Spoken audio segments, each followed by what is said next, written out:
exciting session about translation grades and labels, a new way to look at pricing and protection for now and the future. Let me introduce the panelists, so to speak, right? It's Carrie Fisher. She is the Globalization Services Manager at Subway and volunteer at Women at Localization. She has enjoyed being part of the localization industry for impressive 28 years. Ludmilla is the president and CEO of Masterwords Services, a top-ranked LSP globally. Her work has been recognized by numerous awards that reflect the extent of her activity, from California Healthcare Interpreting Association Trainer of the Year Award to Congressional Recognition G7 Excellence in International Service Award. Over the course of her career, through her involvement in numerous professional organizations, she has been instrumental in creating and promoting the next generation of standards and best practices for our industry. R. Lommel is a longtime industry participant who currently works at Common Sense Advisory Research as a senior analyst. Prior to joining CSA Research, he had worked at LISA, GALA, and the German Research Center for Artificial Intelligence on European Union projects relating to translation quality, and is one of the creators of the widely used MQM framework for evaluating translation quality, which we have extensively discussed at the Sevilla conference at GALA. Alan Melby, last but not least, a professor of linguistics at the Provo campus of Brigham Young University, has been interested in terminology management and terminology exchange since the mid of the 80s. He has been involved in various efforts to develop terminology exchange formats, including the terminology data chapter of version P3 of the Text Encoding Initiative Guidelines, and various terminology-related standards within the ISO Technical Committee 37. So, okay, Carrie, Mila, Alan, and all, the virtual stage is yours. Well, thank you, and what a great opportunity, right? I'm sorry, go ahead. No, that's great. That's great. I wanted to kind of ask the question. So we're talking about translation grades and labels, and I think the screen is switching, which is part of our online world today. Hopefully, everybody can see everything. Grades, quality, labels, all of this exists sometimes in other industries, right? So my question is to Arl, why are we even talking about it today? Why is it important? Okay, well, in many ways, the translation industry, we like to think of ourselves as special, but we face the same kinds of pressures that other industries do. And one of them, if we look at it from an economic standpoint, is what's called information asymmetry. So you have providers, LSPs, that are generating a product, translations or interpretations that are in languages that the content creators, their customers, enterprises, NGOs, and other groups can't produce themselves. They don't have in-house translation teams necessarily. They may not have competent translators on staff. So they rely on LSPs of various sorts to produce translations. But then they run into the problem that they can't, because they don't speak the language. This is the customers. They can't tell if they've been given a good translation, an okay translation, or a rotten translation. Or to use one of the ways we discuss it in some of the work I've done, whether they're getting a good, a bad, or an ugly translation. And this leads to the problem then that they try and find ways to make substitutions around this lack of knowledge to assure they get something. So they will look at, are there processes that they think are going to produce a good translation? And often then that's in competition with a price function. So they want to see a low price, but they want to see a great translation. And this leads to problems where sometimes providers will cut steps in order to meet these sometimes impossible requirements to deliver things at a certain price. And they'll pass along translations that may not meet requirements. And because of information asymmetry, their buyers may not know this until they end up with a complaint, or they end up with someone who's harmed in extreme cases because a translation doesn't meet requirements.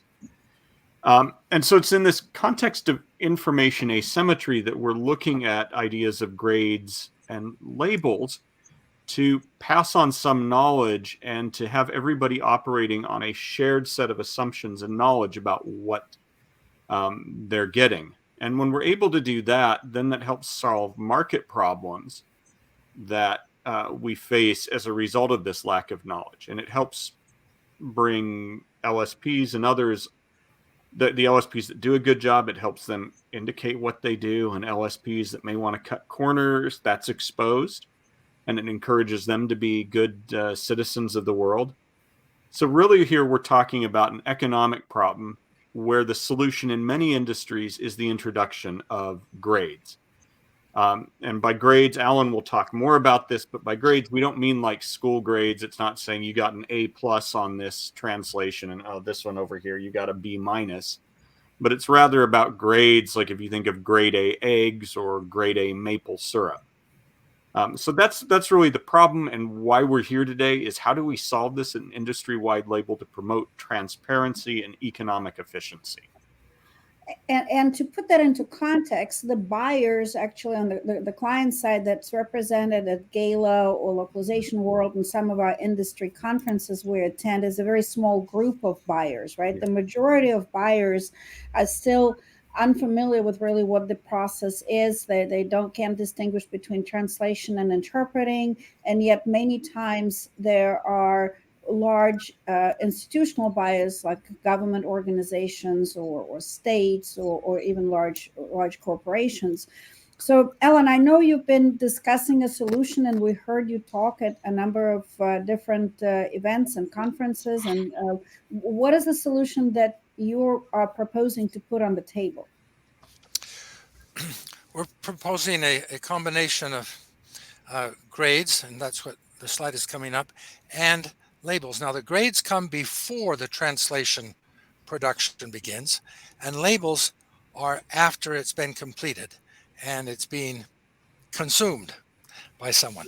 So these translation grades here, after much discussion, we've come up with 3 grades: high, medium, and low. Pretty simple. The question is, how do you define those grades? One way of looking at it is in terms of their attributes, correspondence and fluency. Now, by correspondence, we're talking about whether the source and the target correspond. Generally speaking, you want a translation to correspond in some way to the source text. And fluency is about the translation on its own as a text, regardless of whether it's a translation or not. How does it read? So if you look at the top there, you've got minimal requirements. These are requirements. You say, well, for high grade, you've got the target has to correspond completely, or it should at least not deviate significantly from the source content. No significant errors is your expectation. Of course, things can always go wrong, but you set it up so that, and you use a process and a method of production that is most likely to give you that result. The method, this is not the method of production. The grade is not a method of production, but it's the requirements that you have. Now, if you can tolerate significant errors, sometimes they'll be there, sometimes they won't, kind of unpredictable. If you can get by with that, then you can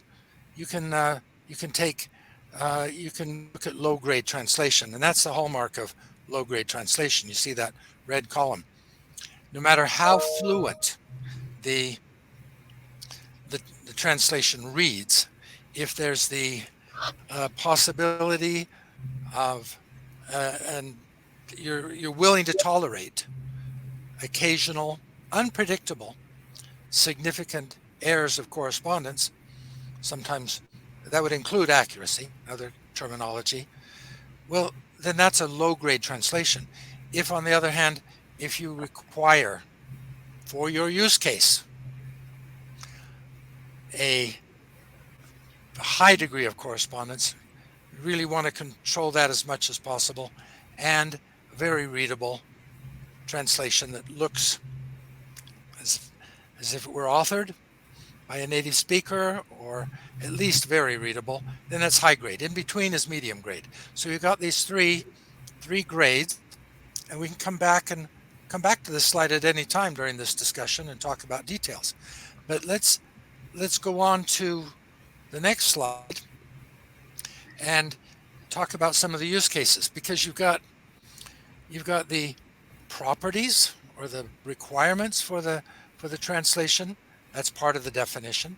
Then you've got use cases where you say it's a cluster of use cases. Well, some use cases are pretty clear. If you're going to file a patent in a foreign language, it's got to be a high-grade translation.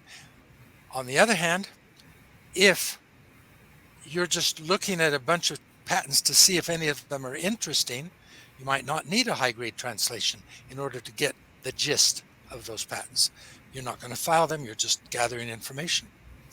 So patents depends on the use of the purpose of doing the translation.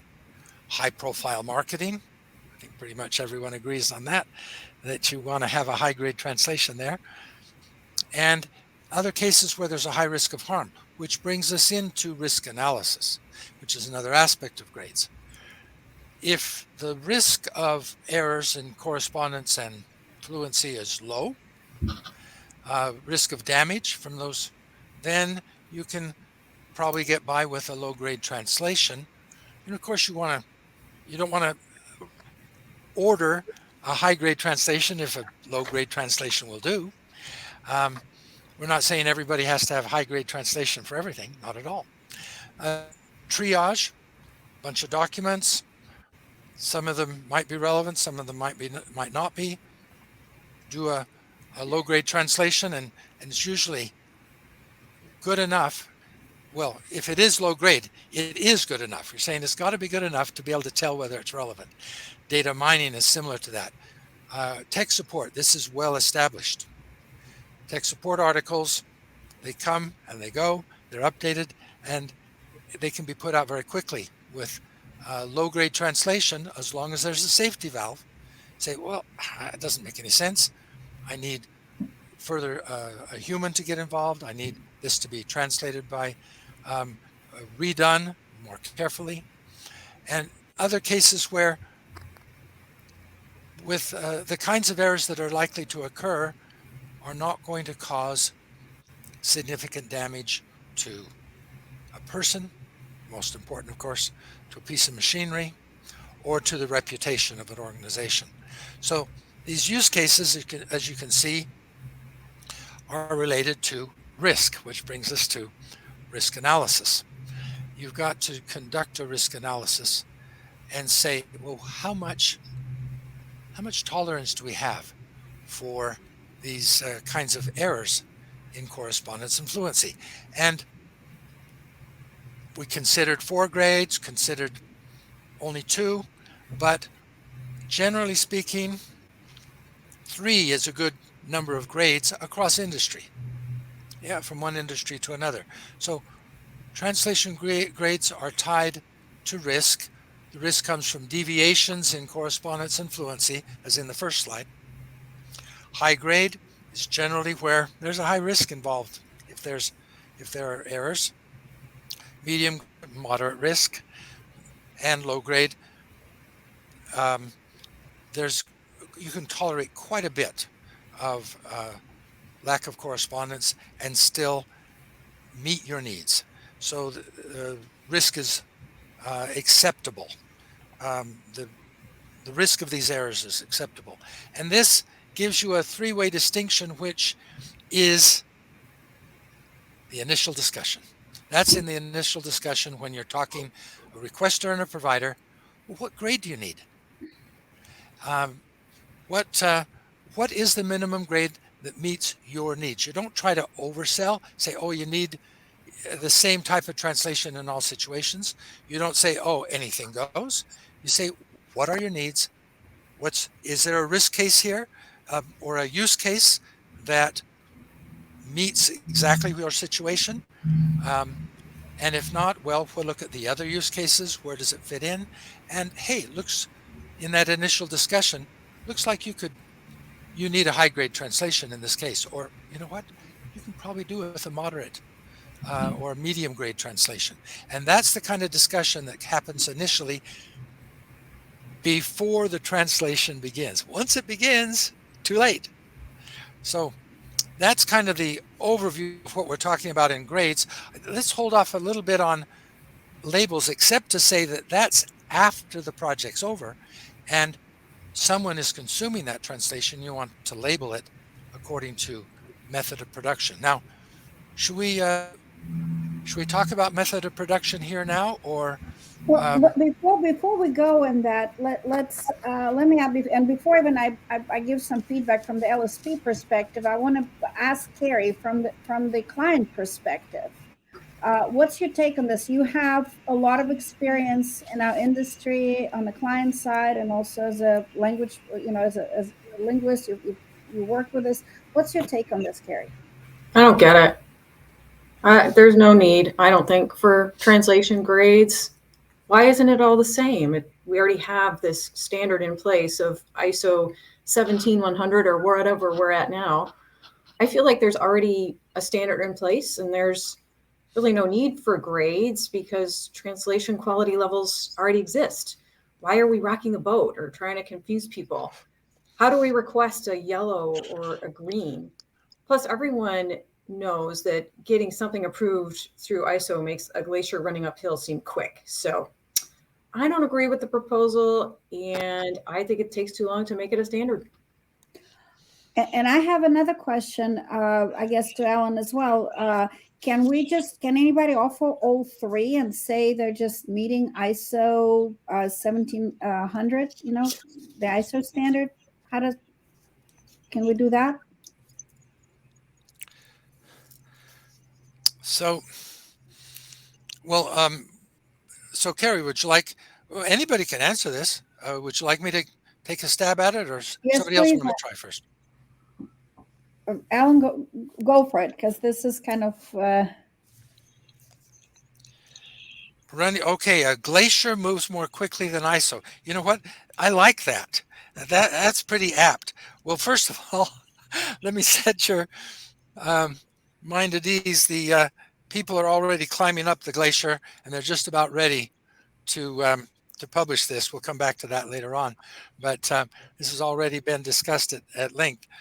But also, we've got an organization that's been set up that's trying to be more nimble than ISO or ASTM, another standards body, and so that we can have benefit from this notion of grades even before the ISO standard is published. In other words, I agree with you. Having worked with ISO for a long time, the pace is glacial. So we've tried to work to take that into account. Now, but let me just ask you. Let me push a little bit here, Carrie. You say that we don't need grades. Now, whether we can get the definitions agreed on by everyone, that's one question, and how quickly. But the other question is whether we need them. Are all your translations, do they all need to be completely correspond, no accuracy errors, no terminology errors, read like they were put together by a very skilled author? Is that the need for everything you do in all contexts of your company? Maybe your company's monolithic. Maybe you don't need multiple grades. I'm pushing back a little bit here, Carrie. No, you're right. There's content that doesn't need to be. We need your audio, Carrie. What? I hear her. I hear Carrie. Yeah, Carrie was coming through. Oh, okay. Maybe Alan lost audio. Uh-oh. Alan, can you hear us? Oh, no. Alan, can you hear us? Isabella, help. Okay. We hear Alan. Or is it, for the first time in history, Carrie Fisher is speechless? No, we can hear Carrie. We can hear Carrie. We can hear you loud and clear, Alan. Please continue. Okay. So, Carrie, go ahead. So I was saying that no, not all of Subway's content or wherever I've worked needs to be 100%. So I guess, I guess I understand. So the idea about grades, it's not about a translation quality after the fact. We're talking about something that's offered to buyers during the quoting process. So potentially, I could ask for a red grade, which should cost less, right, Mila? That's right. That's right. But the question is, isn't that already all defined in ISO, or is it not all defined in ISO, Alan? So, the whole notion of translation grades? Yes. Well, you know what? I just got my speaker back on. That was pretty strange. I think, Carrie, you probably were hearing Carrie and I wasn't. So now I'm at a severe disadvantage. But no, ISO 17100 has no notion of translation grades. If you had to impose it, you would say it's about high grade translation and high grade only, and no other scenarios are in its universe of discourse. So what we see from the LSP point of view is very often when an RFP comes out, request for proposal comes out, and there is let's say a scope of work, and many times the scope of work is just defined as we'll need to translate documents, especially on the government side and working with the government side, and then what is your price for all content, right? So then it becomes very, very confusing, and the buyers very often start looking for what is the lowest price point that they can get, and then it falls on an LSP many times trying to ask questions. What is the process you're looking for? What is the type of content you're looking for? And during an RFP process, there's a freeze where we can really, all the questions are guided a certain way. You can't have anything besides a couple avenues of asking questions. So that's not a time to kind of explain it.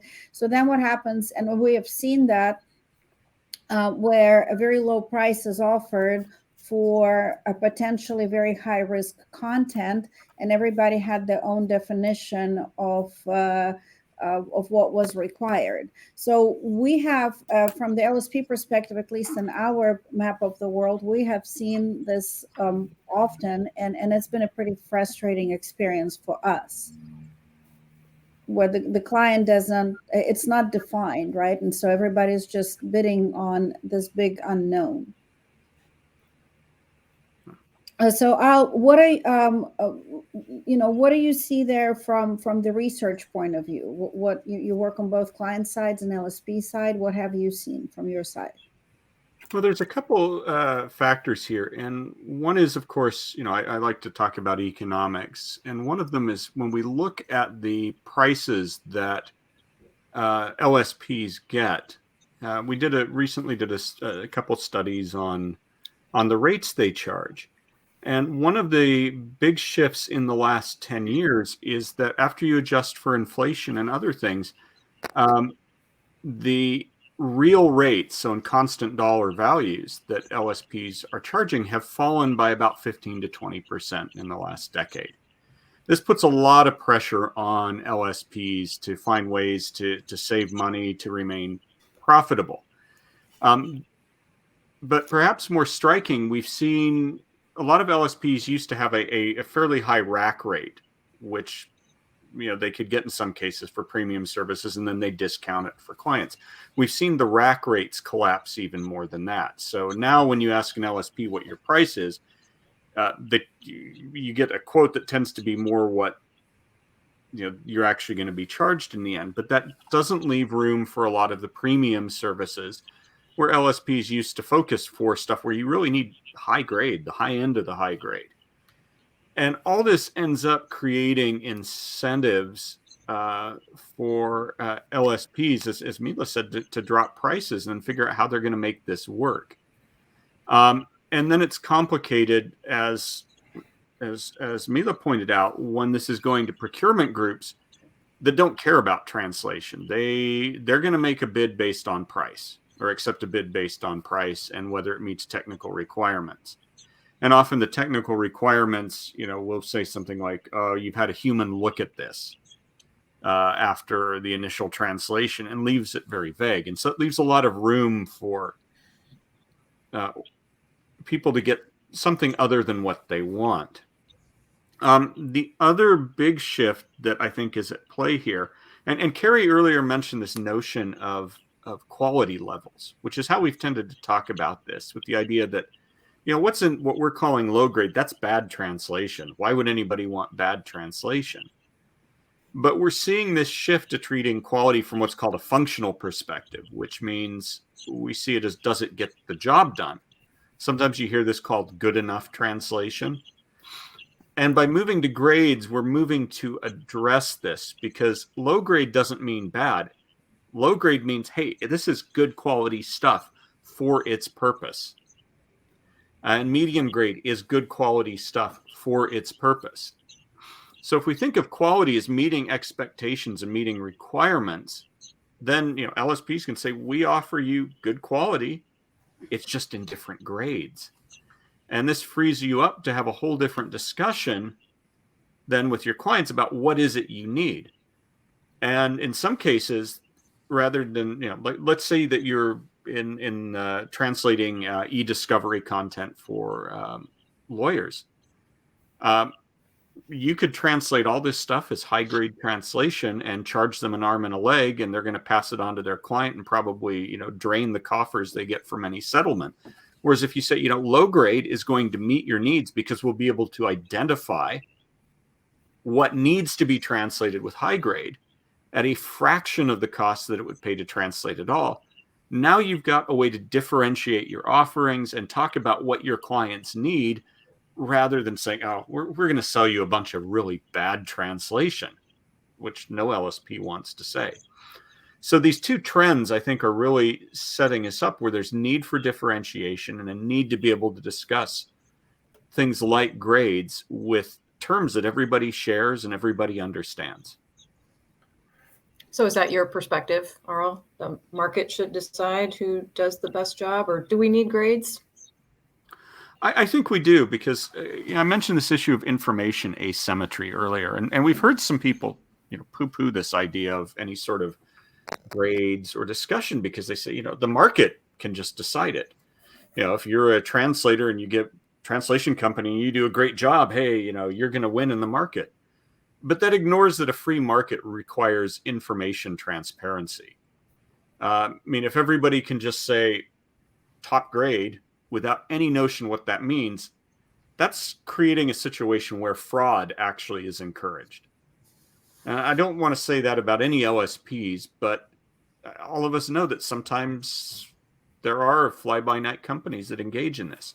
But if we have grades, then it allows us to let the market decide based on comparing apples to apples, rather than saying it's apples to cockroaches or bananas or whatever, not even necessarily apples to oranges.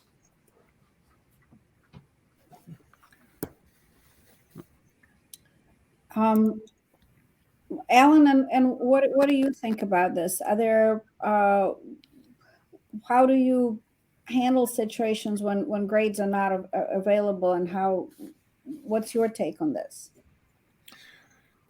Well, when grades are not available, when you don't have the notion of grades, we fall back on this quality level. I don't know, Carrie, maybe my speaker was muted so I wouldn't hear you talk about quality levels, because that's pretty close to swearing, in my circles when you talk about quality levels. Because if you say, oh, this is low quality level, what does that really say? It says it doesn't meet specifications.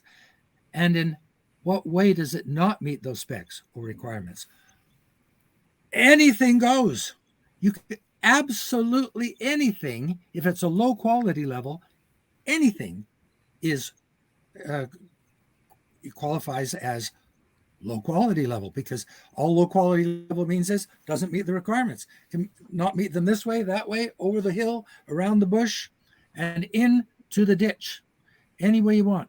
So I'm just so curious, Carrie, are you still thinking that that in your environment, are you saying that your particular department always uses the same grade, needs the same grade, or that your company always uses one grade, or that nobody in the world needs multiple grades?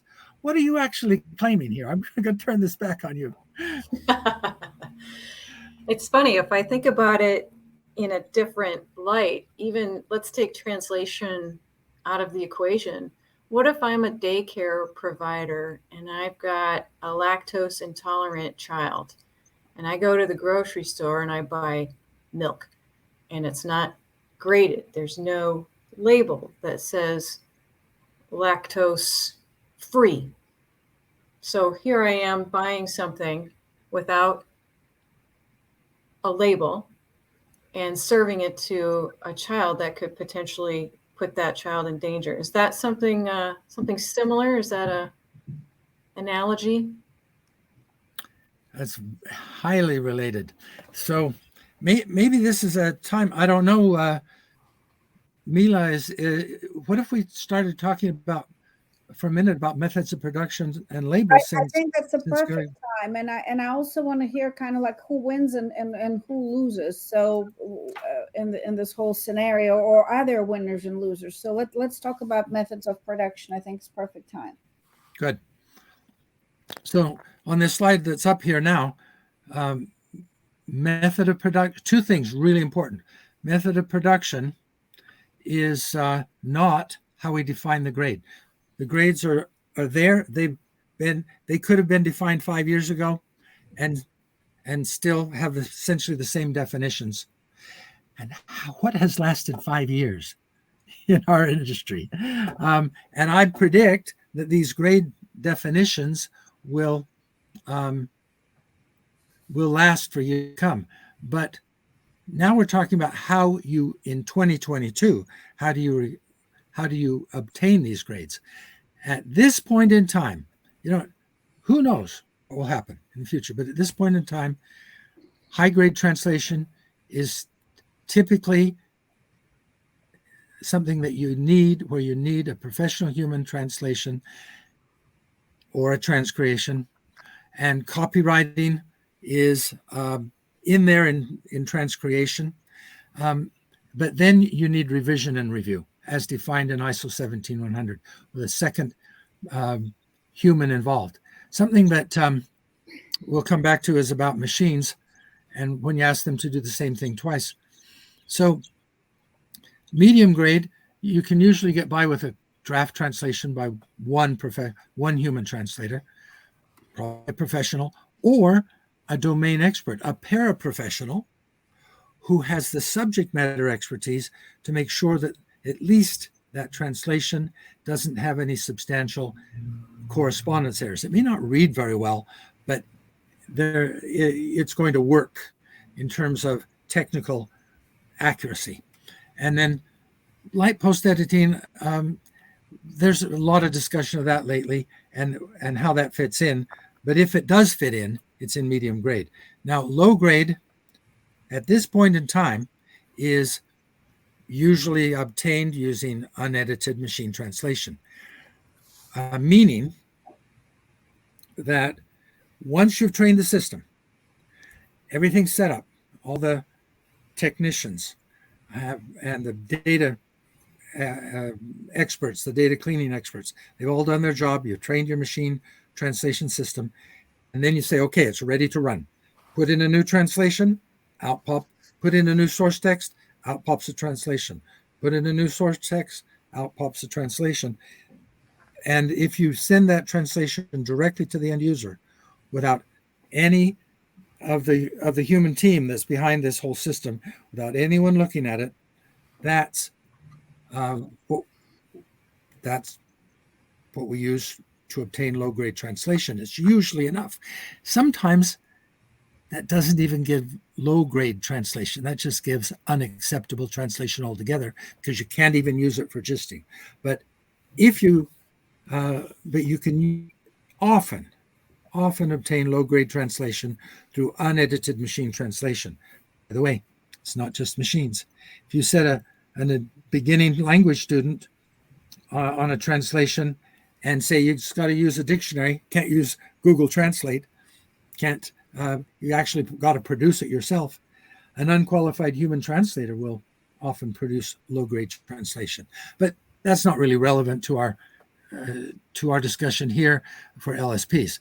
But these are the typical methods of production. Obviously, it's more expensive to have a human translator and a second pair of eyes. Quick translation by a human who's very careful not to have any gross errors but doesn't clean it up, medium grade. Machine can do it all by itself, usually, for the low grade. But here's the thing. With human translation, if you say, we'll give it to another person, have them look at it and revise it, going back to the source. And whatever you do, you don't want to say, oh, we'll just have somebody skip revision and look at the target text and say, well, if there's a problem in the translation, we'll notice it in the target. Well, we all know what that can lead to. That can lead to serious errors that are because it looks okay, that are not visible. Now, if you send the same translation, same source text, back through the machine translation system, are you going to suddenly get a better translation the second time around? No.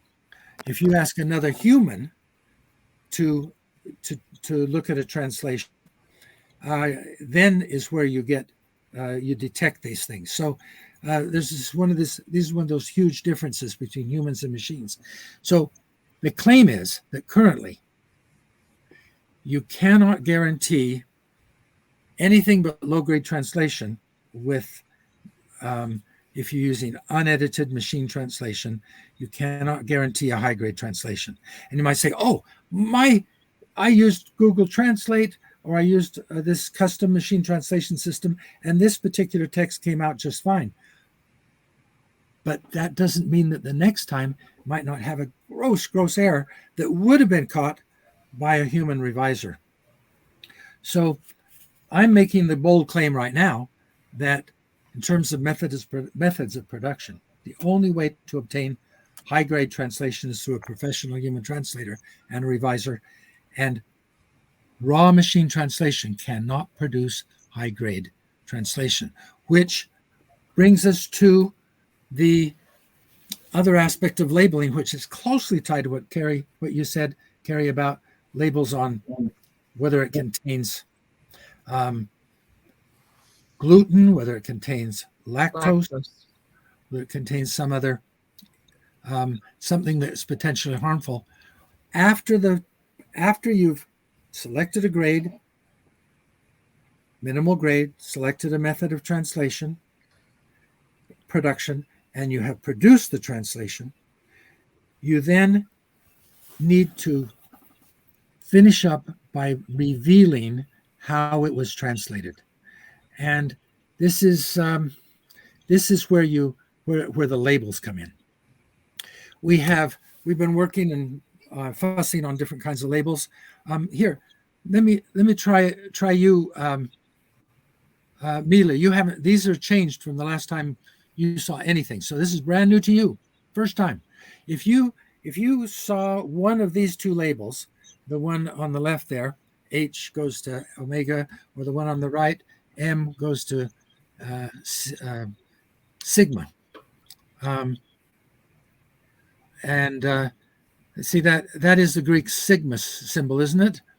Mm-hmm. And then those backgrounds, and just put those together. Which one would you associate with human translation, and which one would you associate with unedited machine translation? Mila, I'm going to put you on the spot.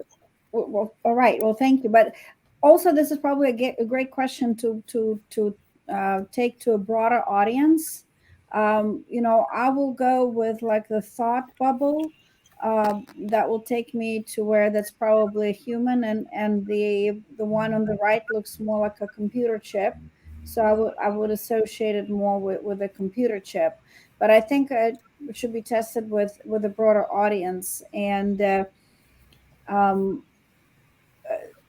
I have a question. Do we have, and actually maybe kind of Ellen, want to have a question to Carrie. Carrie, if we're suddenly bringing this machine-human whatever interaction in, does this complicate your life as a buyer with a much more complex buying process, or does it simplify your life?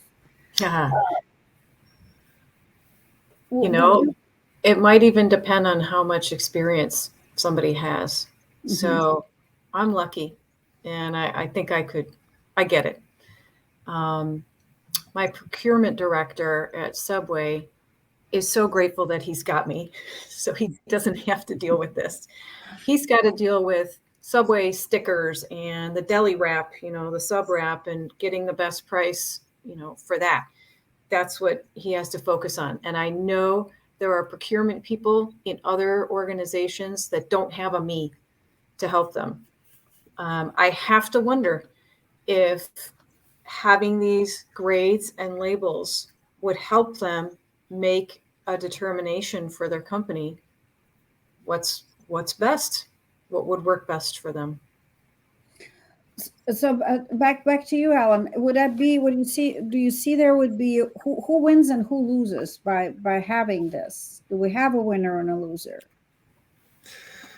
I see a lot of winners. I see the requester and provider in their interaction. I see them both winning because the requester gets what they need, more likely to get what they need. The provider is better able to differentiate themselves from others who provide a different, a lower grade translation, and they say, "Oh, it's all the same. We don't need to make any differentiations. We just provide translation. Translation is translation." And as long as you can buy into this notion that there are different types of translation for different needs, then this is really going to help that communication process. It's going to be more likely to get a result that you want. And then who else wins is the consumer, the end user, because they then are, if they're alerted to what they're getting. And this helps everyone be concerned about the end user. I mean, after all, if there are no end users of translation, why are we translating? And I haven't thought about it, Alan, because, normally don't put in the perspective of the end user. My initial reaction as an LSP has been that, well, that makes life easier for us because we don't have to kind of shoot in the dark and not knowing if the other LSP is responding to the same scope of work using MT and Lights post editing, and we're responding to the scope of work using PhD scientists and going back with Carrie's example, experts in food and nutrition, and they're going to be having a whole discussion and debate and review at the end of each translation, right? So we at least have a more narrow scope of work where we can respond exactly to the scope with the pricing for the scope. So that simplifies things for us. The consumer is a completely different angle. Arl, what is, from the research and the industry overview, how do you see these labels and the consumer example in the picture, sort of? Sure. Just before going down, you ask about winners and losers. I think the losers in this will be the kind of place that would call it Joe's cheap and easy translations. But the reputable places will be winners from this. And, it's to the benefit of groups like GALA members to do this. Now, in terms of the labels, part of what attracted me to this is that a lot of our enterprise clients have already been doing this in their own way. And they do this to manage risk because a lot of them are interested in using MT for content that they're not going to pay to have a human translation done for because it's of uncertain value. Maybe it's user-generated content like a review. And, you don't know if the review in advance is going to be useful or not. You're not going to pay to have your, PhD person translate a review on, an e-commerce site for Christmas lights or something. And yet somebody may want to have that review. And so what we've seen are enterprises that will deploy machine translation, and then they'll label it. And this does two things. One is it lets them use it, and it lets people know there may be some problems, but it also helps mitigate the risk, because now if there's mistakes, they can say, oh, it's that MT engine. It's not our company that's made this mistake. And the clients are more, or their customers are more tolerant when they know that it's not a human that's done it, but it's an additional service for them. So we're already seeing it. I think standardizing it in a way that everybody uses the same label and makes it clear will be a further benefit. It saves a lot of text and legalese in typing it and explaining this is a disclaimer, right? That's one thing. And Carrie, what's, now that you're hearing this, how are you reacting to this idea and concept? I think in the end, it's probably the better way to go. I think it makes it clearer. But for those of us that have done this forever, and for those who are new or don't have any experience in it, it kind of levels the playing field, if you know what I mean. All right. And I see Marcus is here to Yes, help us with questions. There's been a lot of questions coming in the exactly. chat. There were some questions in the chat. So the first one who was asking a question was Alexander Bondarenko. Do you want to open up your line directly, Alexander, or should I read it out? So I would be glad if you... Okay, so I said here most clients want 0 mistakes for 1K words quality. When we explained we provide 0.5 mistakes per 1K on a regular basis, and practically nobody does less. They say they still need 0 per 1K. So if you don't mind, I'll take that, Marcus. Yeah, please, Varl. I've been dealing with this for a long time, and some of what Alexander is complaining about, I have to, claim the blame for, because I was involved way back in Lisa with the Lisa QA model, which sort of enshrined this perspective that you could just define quality by the number of errors. Yeah. And we're really trying to get away from that to say, is it the translation meet your requirements? And then we do the error checking specifically to say, are there things that keep it from meeting requirements? And so then errors become defined in terms of, will it meet the grade? Will it meet the other specifications? And if so, then you've got an error. But there's some places where you wouldn't care about spelling errors. And if we say, well, you're going to get dinged because you have 0.5 spelling errors per 1,000 words, that's not fair to anybody. And so I think this helps. This doesn't directly solve what Alexander's pointing out, but it's such a common problem. I think this helps us shift the discussion away from this mechanistic number of arbitrarily defined errors to something that's, what is the value of this content, and is it meeting its value? And I think that's a lot fairer to everyone.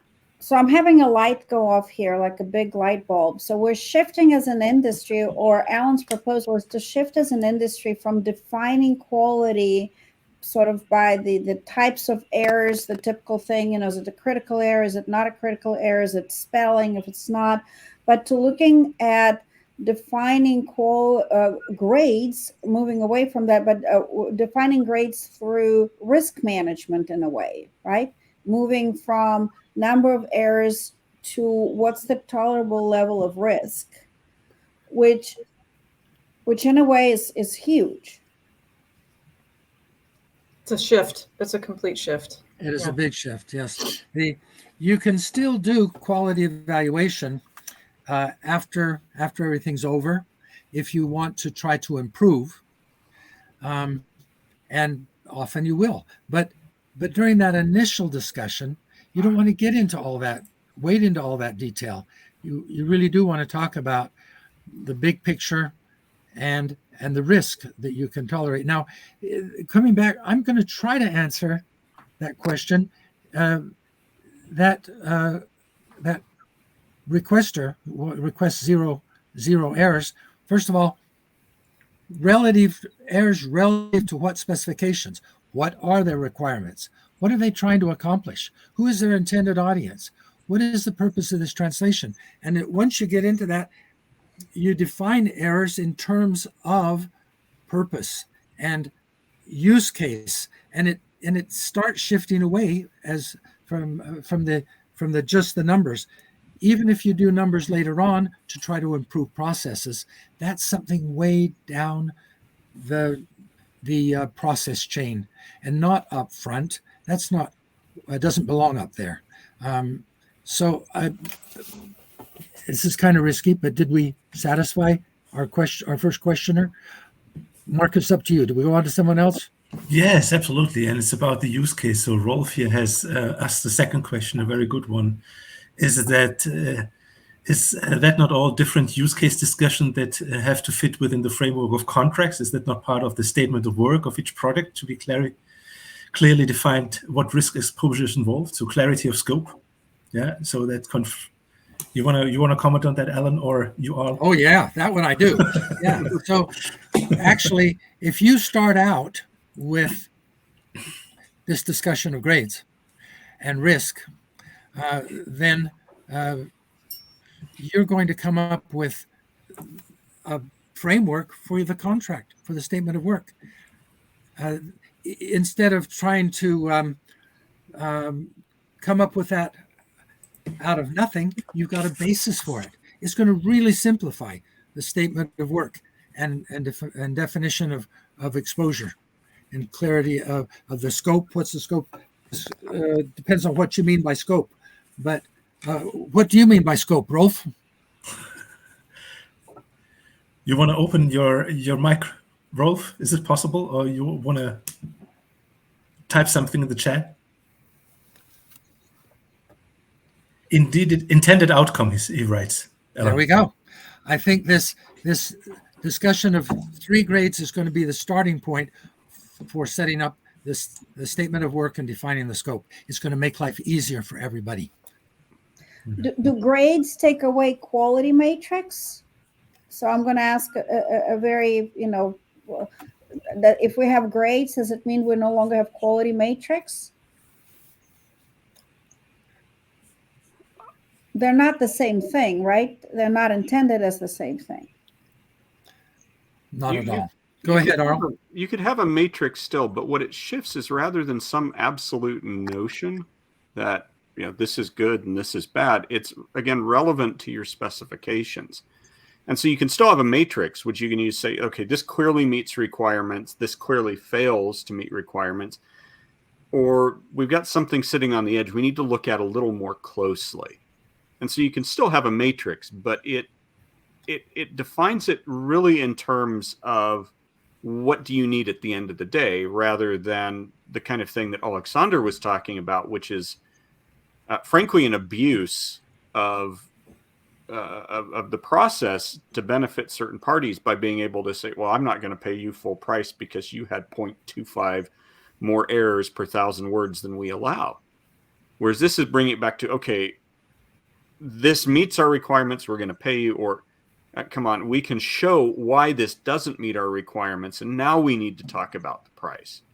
But not over stupid piddling things like, gee, you consistently use this word for contract when now I think you should have used this other word for contract, which we've seen buyers in the past do to LSPs. It's one of the reasons they hated the Lisa QA model.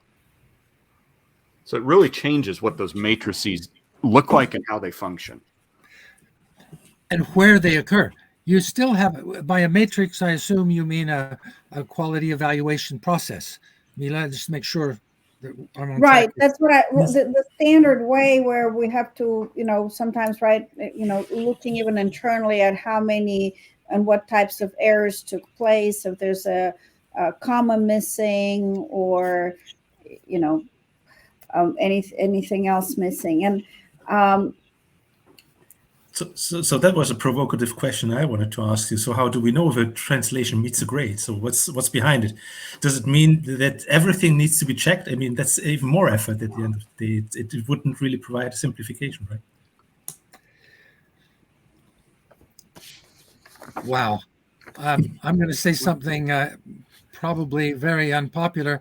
If everybody starts working together to meet meet the needs of the requester, meet the needs of the end user, are actually in here in this whole thing together, then it simplifies things so that you only need to do the quality evaluation when something goes wrong, but everybody has goodwill and things can go wrong even in that case. In that case, and in that case where things go wrong, you say, well, how can we improve to reduce the chances of this happening next time, rather than just a mechanistic, everything that comes through gets checked and then we throw out the results.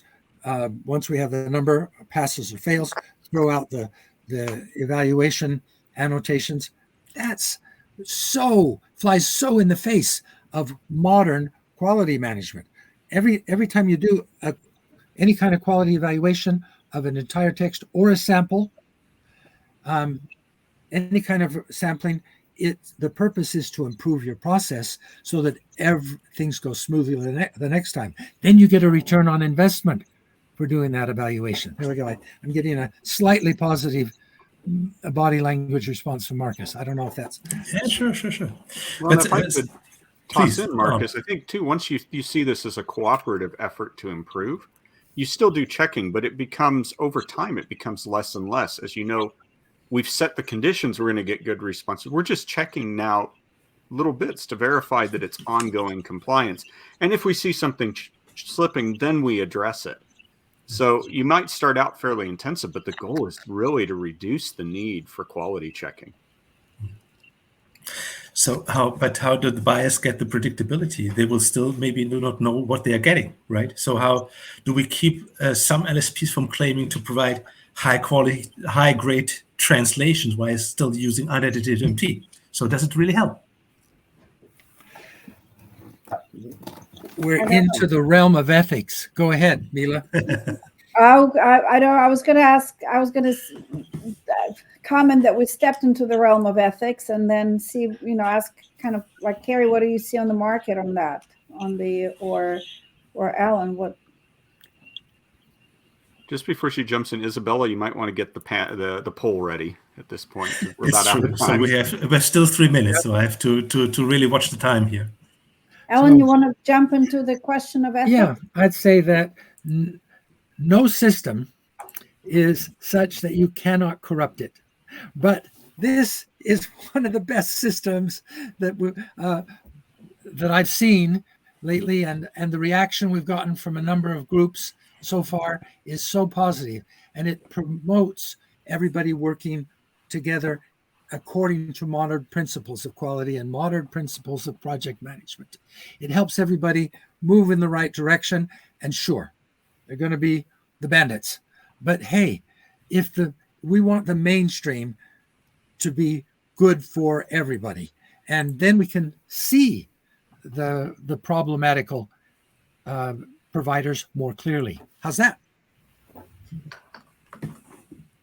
And Thanks.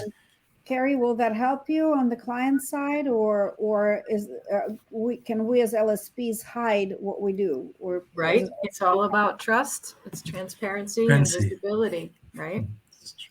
And if you got somebody who doesn't know what the heck they're doing, it's luckily, the localization industry, I think as a whole, helps each other. But, I'm sure there's a few outliers. But yeah, Marcus, it's a very good question. All right. So maybe a last comment from Cornelia Sittler from Salesforce. So she says the quality means meeting the user's expectation, and to a certain degree, quality of perceptions, locale specific. So some languages have a much higher quality bar than others. So that is reflected as well, isn't it?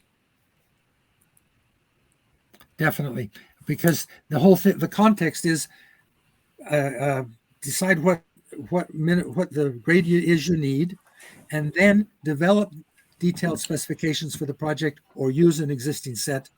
And that's where you can bring in this locale specific information within a context. This gives us a framework for collaboration among those who have goodwill. So, thanks a lot. That's a very good last sentence, Alan.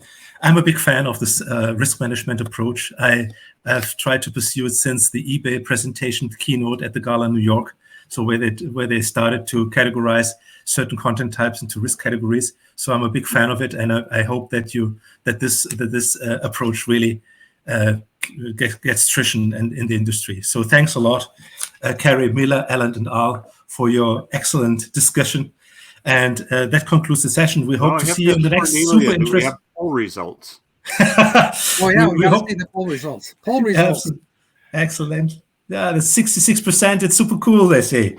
So Thank you very much. This concludes the session. We hope to see you in the next super interesting session with Mark Schreiner starting at 10 minutes after the break, and hope that you guys also be reachable in the lounge, or that people can connect with you directly. So thank you very, very much for your super interesting discussion and for your interesting session.